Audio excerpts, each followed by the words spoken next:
Hi all, welcome back. So in the previous session we have discussed about the Wheatstone's bridge, when it is a balanced Wheatstone's bridge and unbalanced Wheatstone's bridge, how are we analyzing and finding out the current in the galvanometer, and then we have also discussed if there is a slight variation or if there is a slight change in the, when all the resistors in the 3 arms are same and only one of the resistor is having a slight change, then for a slightly unbalanced Wheatstone's bridge, how we are going to analyze and find out the galvanometer current. This is what we have studied regarding the Wheatstone's bridges. Coming back, Wheatstone's bridge or the bridges itself, we are going to make use of these bridges to find out the different parameters of the load elements. Load elements such as resistors, capacitors and inductors. Okay, so in order to effectively find out the value of the unknown resistance, we make use of this Wheatstone's bridge. Okay, so now we will see some of the advantages or applications of Wheatstone's bridge are: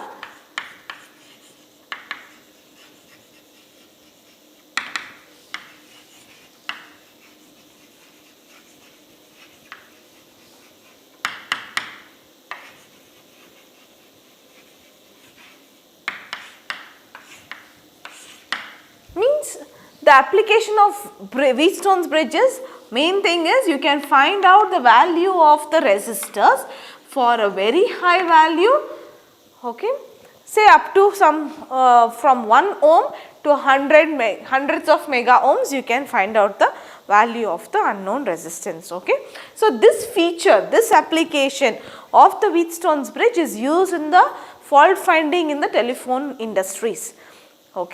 So by making use of Wheatstone's bridge, they are going to pair the audio signal with the wire that is being connected, and if there is any fault from the other end, they are going to, the variable frequency whichever we have, the variable resistance part, that is going to be handled by the telephone operator, and he is going to check for the faults that is available along the wires on the telephone line. So that is a basic application of a Wheatstone's bridge. So similarly, we have some limitations also of using Wheatstone's bridge. What are the limitations? So when we are going to make use of the Wheatstone's bridge, we usually prefer a high value of resistance. We are not going to find out very low resistance value. So that is the limitation. Very low resistors, if we are going to find out, there will be some error in the bridge. So it is not possible to find out the value of very low resistors. That is the main disadvantage. So in order to overcome this disadvantage of Wheatstone's bridge, we will be using the Kelvin's bridge. So this is about the Wheatstone's bridge, its applications and its limitations. So far we have discussed about the DC bridges, where for the Wheatstone's bridge we are going to give DC as the input, and using DC as the input and using the resistors in the 4 arms, we discussed about the presence of current in the circuit and the galvanometer going to 0, and if it is in a 0 state, then the bridges are in a balanced condition. So this is what we discussed with respect to a DC Wheatstone's bridge. Similar to that, here in order to find out the impedances, we are going to make use of AC Wheatstone's bridge, where for the same Wheatstone's bridge which we analyzed, here we are going to give, instead of a DC as the input, AC will be the input. So we are going to make use of AC as the input source. And we have the bridges, let us say impedance Z1,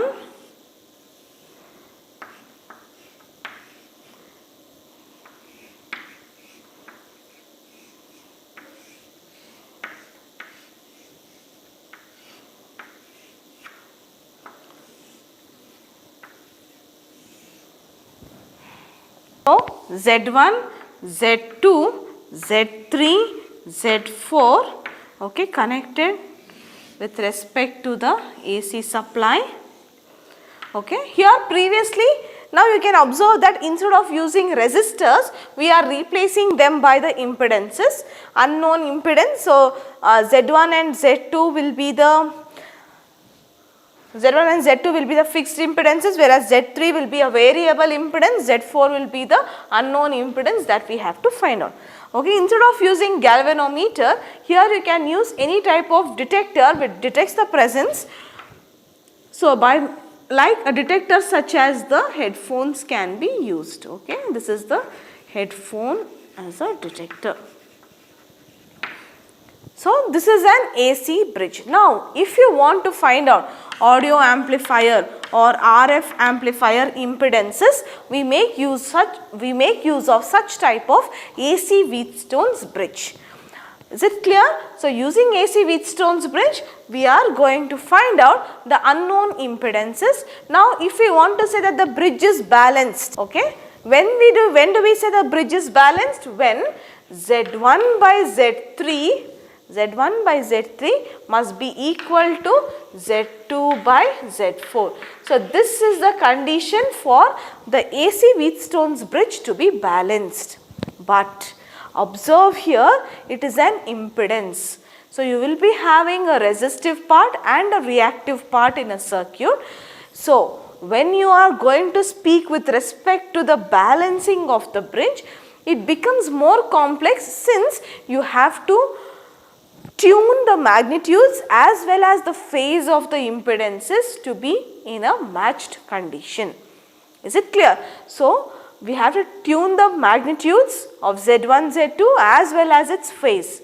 Okay. Such care must be taken when we are going to make use of a AC Wheatstone's bridge to find out the impedances. Okay. Now, next let us see the capacitance comparison bridge. Okay.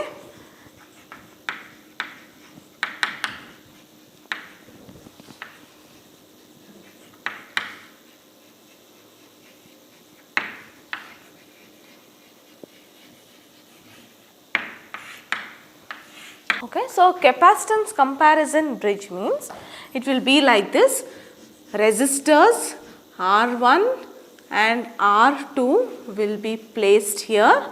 Okay, R3 along with the capacitor C3, C4 along with the resistor R4. Now, this circuit shows the capacitance comparison bridge where R1 and R2 are the resistors of the arms of the first and the second arm. Then we have the third and the fourth arm. We have a resistor and a standard capacitor whose values are known. Okay. So, by tuning the resistor, we are going to find out the unknown capacitance. Rx is the internal resistance that is available for the capacitance. Okay. So, here see, when we spoke about the AC bridges, we spoke with respect to Z1, Z2, Z3 and Z4. Now, can we tell which is Z1, Z2, Z3 and Z4? Okay. So, here Z1 is equal to R1, right? Z2 is equal to R2 and then Z3 is equal to. When you have a resistor and a capacitor in series, we represent it as a complex number or a complex impedance. Okay. So, that combined opposition offered for the flow of current by resistor and capacitor which is in series is known as the impedance. So, you have to write R3. When you have a capacitor, we write it as minus jXC. Okay. So, where XC is equal to minus j by omega C3, where omega is 2 pi f, f is the frequency of the signal. Understood? So, similarly Zx, we do not know what is the value. So, Rx is a small resistance, that is internal resistance that is available, minus j by omega Cx. Is it clear? Now, for the capacitor bridge to be balanced, what is the condition? We know in general for an AC bridge to be balanced, Z1 by Z3 must be equal to Z2 by Z4. Okay, coming to this case, Z1 by Z3 must be equal to Z2 by Z4. Okay, so can we write it as, now can we write it as cross multiply and write Z1 into Zx because it is Zx and Z2 into Z3. Can we write like this? So, what is Z1? R1. What is Zx? Rx minus j by omega Cx, that is equal to Z2 is R2, R2 into R3 minus j by omega C3. Now, what you have to do? Multiply the resistor values. So, let me continue it here. R1 into Rx, first multiple. So, you can see here R1 into Rx minus R1 into j by omega Cx, which is equal to, multiply this term here. So, R2 into R3 minus R2 into j by omega C3. Understood? So, now we have j terms, that is imaginary terms and the real terms. So, you have to separate imaginary terms and the real terms. So, you will get R1 Rx is equal to R2 into R3. First, we will take the real term. I will write it as real term. So, which is the unknown here? You have to find out the internal resistance. So, Rx is the unknown value. Rx can also be written as R2 into R3 divided by R1. So, the real part of the impedance, in the impedance the real part has been found out. Agree? Next, coming to the imaginary one. So, minus j R1 omega Cx minus j R2 omega C3 is in equal sign. So, minus j will get cancelled. Okay, so the remaining minus j by omega will get cancelled. So, can I rewrite for the imaginary terms? Can I write it as R1 divided by Cx, that is equal to R2 divided by C3? J by omega will get cancelled when you write it. I have written the simplified form here. Followed? So, now which is the term which we have to find? Unknown value is Cx. So, for Cx what will you write? Cx is equal to R1 into C3 divided by R2. So, this is the value of the unknown capacitance that you are going to calculate. Followed? So, Rx value is equal to R2 into R3 by R1, Cx unknown capacitance value is equal to R1 C3 into R2, C3 by R2. So, this is how you are going to keep a standard capacitor, compare its value with respect to the resistors that you have used here R1 and R2. You can see Rx we have not considered at all, and R3 also we are not going to consider. Since C3's internal resistance is R3 and Cx's internal resistance is Rx, it does not come into picture here. Directly you are going to compare the value of the standard capacitor used along with the R1 and R2 to get the unknown capacitance. This process of comparison, comparing the standard capacitance with the unknown capacitance by making use of the two resistors available in the other part of the bridge, that type of comparison that we are using to find out the value of the unknown capacitance is known as the capacitance comparison bridge. So, by making use of this principle, we are going to calculate the value of capacitors. Okay, let us solve a problem based on this. So, now next we will see the problem on capacitance comparison bridge, which states that a capacitance comparison bridge is used to measure a capacitive impedance at a frequency. Frequency is given. Okay. So, 2 kilohertz. The bridge constants at balance are capacitor C3 is given, R1, R2, R3 is given. So, this is the capacitance bridge, R1 is given, R2 is given, R3 and C3 are given. You have to find out the equivalent series circuit of the unknown impedance. So, this circuit you have to find out. So first, what is the element in the series circuit? First you have to find out what is the value of Rx.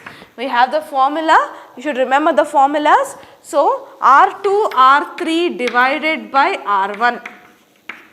Substitute the values. R2 is equal to 50k into R3 is equal to 100k divided by R1 is equal to 10k.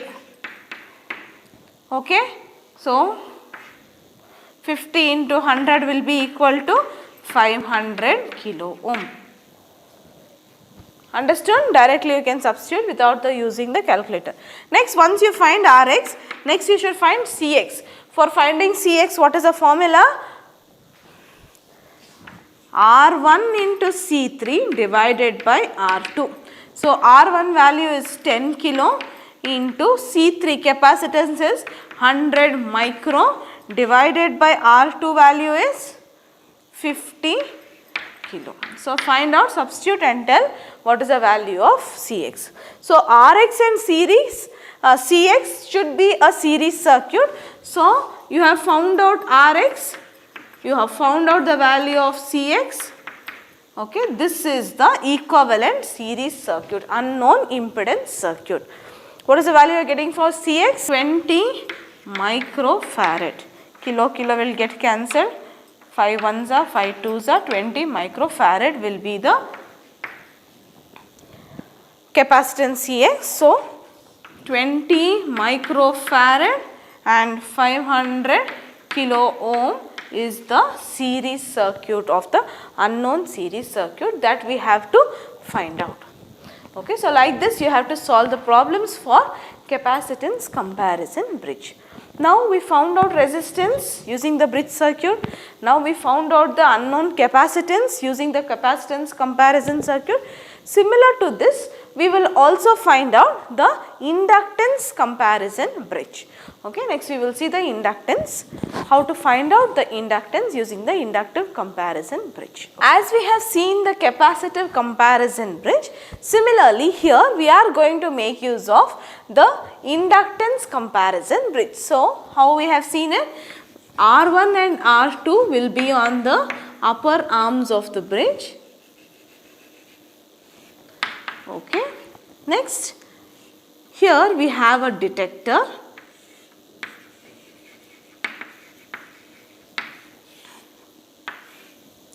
Okay. On the other side, we have an inductor, a standard inductor value L3, for which there is a small internal resistance R3. Okay. Similarly, an unknown value of inductor whose internal resistance is Lx. Okay. We are going to connect it to an AC source. Understood? So this is the inductance comparison bridge, okay, which is variable. Now, we have studied with respect to the impedances. Now, can we say what is Z1? Z1 is equal to R1, Z2 is equal to R2, only resistor is present. So, we are writing only the resistive part. Here, when we compare this, R and L are in series. So, the impedance, the combined opposition offered for the flow of current by the resistor as well as the inductor together is known as the impedance. So, L3 is equal to, whenever it is in series, we are going to write it as R3 plus J XL. So, R3 plus J omega XL is equal to omega L. So, L3, isn't it? Next, Zx, unknown value Zx is equal to Rx plus J omega Lx. Okay, so if we want to say the bridge is balanced, then what we are going to do, Z1 by Z3 should be equal to Z2 by Z4. Z1 by Z3 should be equal to Z2 by Z4, cross multiply. So, we are going to make use of X, so Zx. Z1 into Zx should be equal to Z2 into Z3. If we want the bridge to be in a balanced state, then we have to use this condition. Clear? Next, Z1 and Zx. What is Z1? R1. What is Zx? Rx plus j omega Lx. That is equal to, what about this Z2? Z2 is nothing but R2 into R3 plus j omega L3.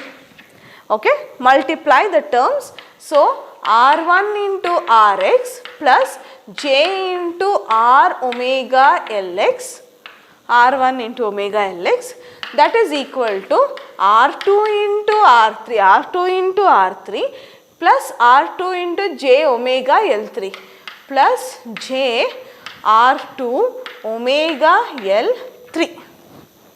Okay, now can we separate the imaginary parts and the real parts?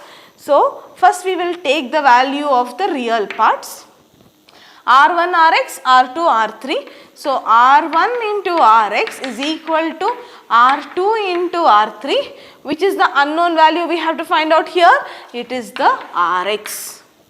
So, Rx is equal to R2 into R3 divided by R1. So, this is the value of the resistor, unknown internal impedance that is connected along with an inductor. That is found out. Now, take the imaginary parts. So, using the imaginary parts, what we are going to get? Write as it is, JR1 omega Lx is equal to JR2 omega L3. Omega J will get cancelled. So, the remaining value will be R1 into Lx is equal to R2 into L3. Okay. So, Lx is equal to, unknown impedance is of our interest, which we need to calculate. So, Lx is equal to R2 into L3 divided by R1. So, again when you see here, we are going to find out the value of the unknown impedance by making use of the upper arms of the bridge only. We are not going to take into consideration the internal impedances of the inductance. Okay, for both the cases. So, you can see Lx is equal to R2 by R1 into L3. So, this is how we are going to find out by comparing the inductor, unknown inductor with a standard value L3. We are going to use a standard inductor which we are going to compare and check for the unknown value of the inductor. So, this is also known as inductance comparison bridge. Okay, let's solve a problem based on this. I hope you have understood this. So, we will solve a problem on inductance comparison bridge. The problem states that an inductance comparison bridge is used to measure an inductive impedance at a frequency of 5 kilohertz. So, we are going to measure an unknown impedance at the frequency of the 5 kilohertz input impedance. So, the bridge constants at balance are, so the bridge constants are L3 is given, R1, R2, R3 is given. Find the equivalent series circuit of the unknown impedance. So, find the equivalent circuit of the unknown impedance. Now, first what we have to find out? First find out Rx. Rx is equal to, already I have retained the formula here. So, R2 into R3 divided by R1. So, R2 into R3, R2 is 40 kilo into R3 is 100 kilo divided by R1 is 10 kilo. Okay. So, here 400 kilo ohm, direct calculation. Next, inductance Lx. How do we calculate the value of the inductance, unknown inductance? R2 by R1, R2 into L3 divided by R1. So, R2 is 40 kilo. What is the value of L3? 10 millihenry divided by what is the value of R1?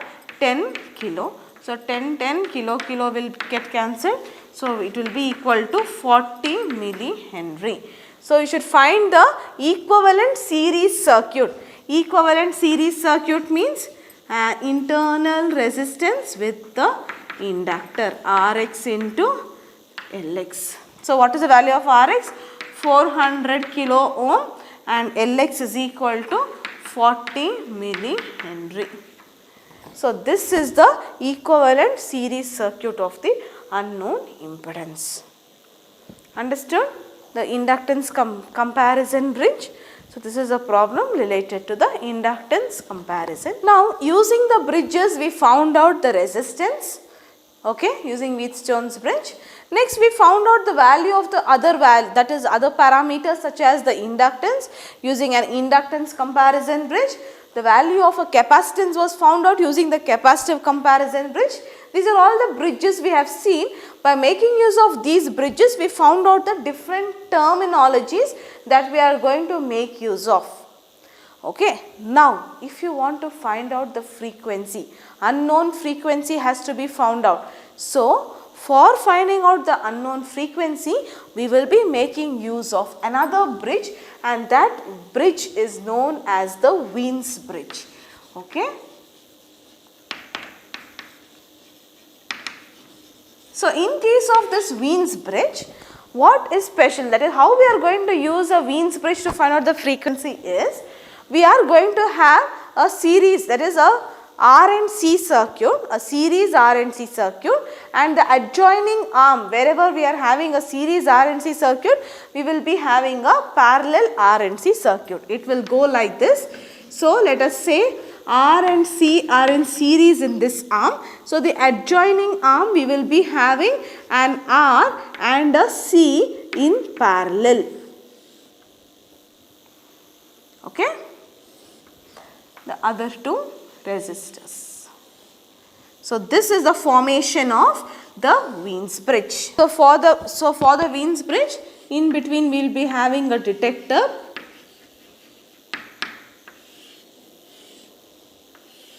Okay. R1, C1, internal resistance of this, then R3, C3, R2, R4, which will be connected to an AC supply. Okay. So, this is a representative, that is one RC, one arm of the bridge is having a series R and C combination, whereas the adjoining arm is having a parallel combination of an R and C component. So, R1. Now, can we say what is the value of Z1, Z2 and Z3? Now, here it is Z1. What is the combination? Series combination. So, can I write the impedance as R1 minus J by omega C1? Okay. Similarly, Z2, what is Z2 here in this case? It is equal to R2. What about Z3? Here, what we are going to do is, when we have a parallel combination, we know that instead of using the impedance for an easier analysis purpose, we take the admittance. So, the admittance will be 1 by R3 minus J omega C3. Okay. So, next, the impedance Z4 will be having the value as R4, okay, because for the easier analysis we are going to make use of this part. So, now the balanced condition for a bridge circuit is Z1 by Z3 should be equal to Z2 by Z4. So, Z1 by Z3 must be equal to Z2 by Z4. This is the condition for the bridge to be in a balanced state. But instead of using in the arm, that is R3, Z3, we are going to use the impedance. So, how is impedance and admittance related? Z is equal to 1 by Y.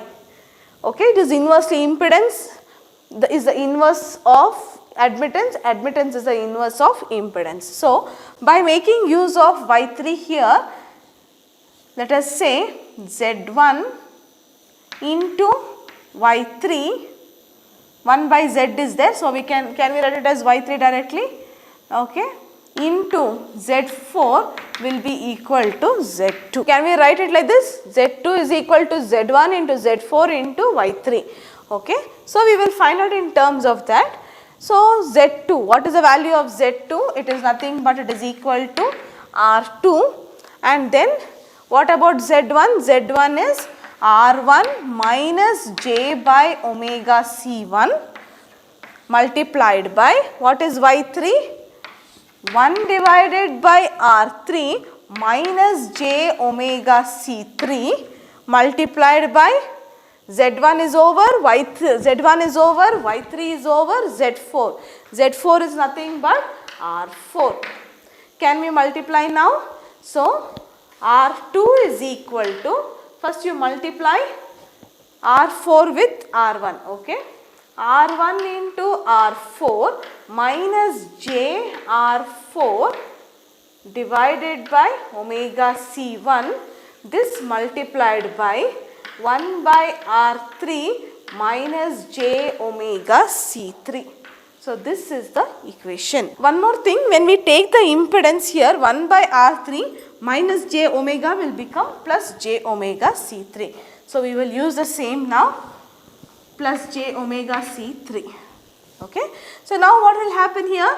Multiply again R1 R4 by R3. First we are multiplying this with this, then we are multiplying this with this, plus R1 R4 J omega C3, this multiplied by this, minus this with this, J R4 divided by omega C1 R3 minus into plus minus J into J will be J square. J square value is equal to minus 1 again. So, minus of minus 1 will again become plus 1. Okay. Understood? J into J, J square. We know that J square value is equal to minus 1. Minus into minus will become plus. So, directly I have written plus, eliminating this J term. R4 omega C3 divided by omega C1. Understood? Now, we can further simplify. Rewrite the equation. R4 by R2 plus J omega R1 R4 C3, okay, minus J R4 divided by omega C1 R3 plus, here we do not have any J terms, omega and omega will also get cancelled, R4 C3 by C1. Now, here on the right hand, on the left hand side, we have only a resistance R2. Whatever the imaginary term is not present. Now, can we equate the real terms and the imaginary terms on both the left hand side and right hand side of the equation? Yes, we can do that. So, what we are going to do, first take only the real terms.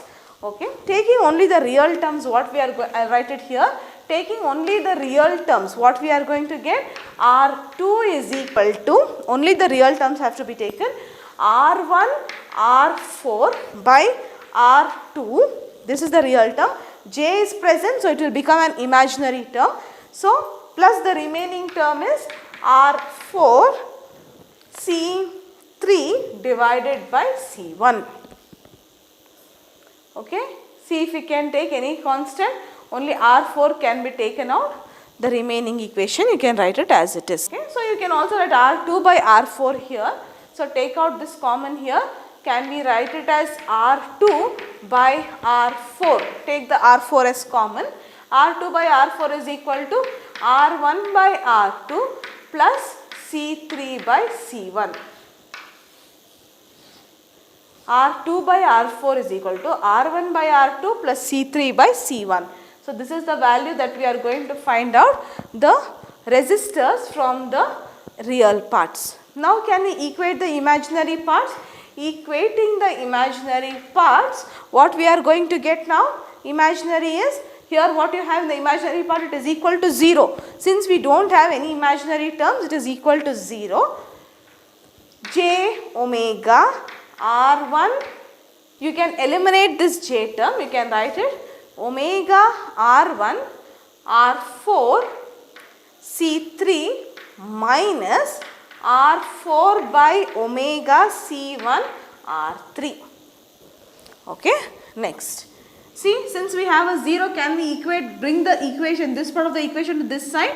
Omega R1 R4 C3 is equal to R4 divided by omega C1 R3. So, R4 and R4 will get cancelled. You have to get omega, keep omega as it is. Omega into omega, can we write it as omega square is equal to 1 divided by R1 C1 R3 C3. Can we write it? Did you get? R1 C3, bring it downwards, omega you cross multiply, C1 R3 is remaining. So, can you write R1 into C1, C3 into R3? Okay, so this is the equation for omega square. What is omega? 2 pi f square. Okay, so omega square is this equation. So, shall I write it? Shall I continue at this part here now? Okay, so now what is happening here? Omega square is there. So, you want only omega, you know omega is nothing but 2 pi f. Okay, first take the square root. Omega is equal to 1 by square root of R1 C1 R3 C3. Fine, using this equation. Now, omega is 2 pi f. You want to find out why you are using this Wien's bridge? To find out the frequency. Okay, so to calculate the frequency you are using this bridge. So, 2 pi f, bring the 2 pi downwards, you will get 1 divided by 2 pi square root of R1 C1 R3 C3. So, this is how you are going to find out the frequency using the Wien's bridge. Followed? This is the equation for that. This is the equation for frequency. In most of the cases, what we are going to do is, we are going to choose the values of R and C in such a way that R1 is equal to R3 will be equal to the same value as R, and C1, C3 will be equal to the same capacitance value C, that will reduce as 1 by 2 pi root of RC. This is the standard equation which we use to find out the frequency as well. Okay. So, in most of the cases we are going to use this part. That is, we are going to keep R1 and R3 same value, C1 and C3 the same values to find out the frequency of a system using R and C components. Okay.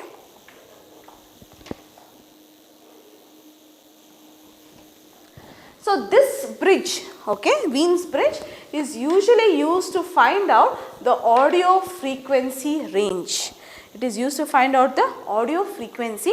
This Wien's bridge is used to find out the audio frequency range, which ranges from 20, 200, 2 kilo, 20 kilo and 20 to 20 kilohertz. Okay, so, the audio frequency range is 20 hertz, 200 hertz, 2 kilohertz to 20 kilohertz. Now, if you want to vary at these different ranges, you can use suitable variations in the resistance. Range changing of the resistors and the tuning of capacitors can be done to obtain the frequency ranges within this audio frequency. Okay, and even this Wien's bridge is also used as a notch filter. Okay, apart from using it in audio frequencies also, we can make use of Wien's bridge as harmonic distortion analyzer. Okay, its accuracy is very high, 0.5 to 1% is the accuracy. So, for analyzing the harmonic distortion also, we are making use of Wien's bridge as a notch filter as well, in order to find out the audio frequency or radio frequency analyzers. Okay. So, in these components we are going to make, in these circuits of where we are going to use the audio frequency and radio frequency ranges, we are going to make use of Wien's bridge. So, this is the applications of.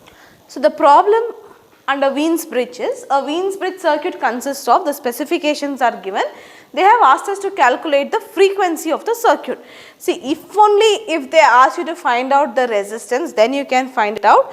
Okay. Usually it will be asked to find out the frequency, because we are interested in finding out the frequency while using a Wien's bridge. Okay. So, for frequency of the circuit, directly remember the formula, F is equal to 1 divided by 2 pi square root of, very easy formula, R1 C1 R3 C3.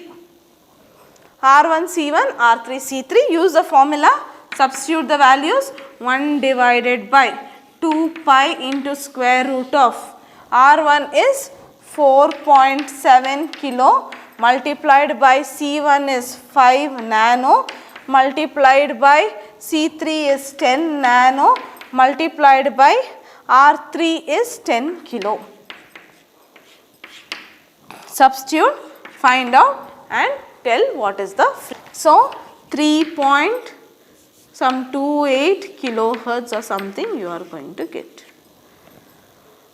Understood? So, this is how, this is about the bridges. So, in this module 4 we have discussed about the voltmeters and the multimeters, frequency meter, function generator, the different type of instruments which we use in our laboratories to measure the various components such as voltage, current, time, frequency, resistor, inductor, capacitor values.